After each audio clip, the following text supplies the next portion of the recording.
Get your free copy of the complete tutorial at www.teachucomp.com/free.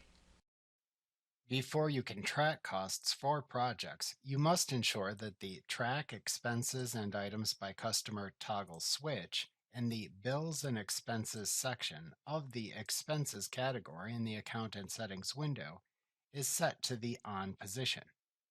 Relatedly, to bill for expenses and items, ensure the adjacent Make Expenses and Items Billable toggle switch is also set to the On position, and set any adjacent default markup and tracking information as needed.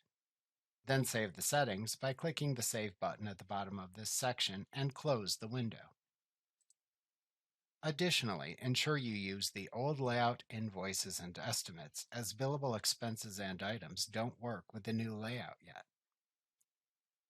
To track project costs, simply perform the additional step of selecting the name of the billable customer or project from the Customer Project column within the Line Item area in an expense, check, bill, and/or purchase order as needed. Remember, you can also choose to create any of these types of forms directly from a project's details page to automatically record the information in this column in the form if needed.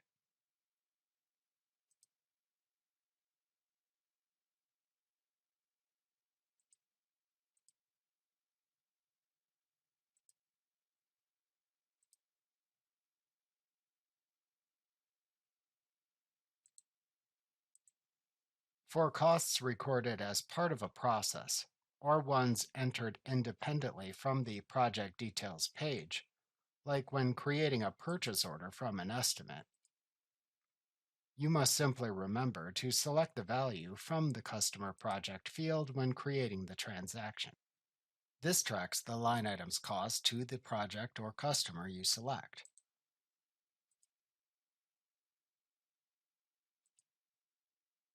Additionally, if needed, to mark any of these customer or project costs as billable to the selected customer or project, be sure to check the adjacent Billable columns checkbox within the line items row. Note, however, that this column doesn't appear in the purchase order window, as purchase orders do not affect counts until they are converted into a bill. However, it does appear within the bill window when copying or adding information from a purchase order to a bill, so make sure to select it there if needed. After entering the remainder of the form's information, then save it as usual. Like what you see? Pick up your free copy of the complete tutorial at www.teachucomp.com/free.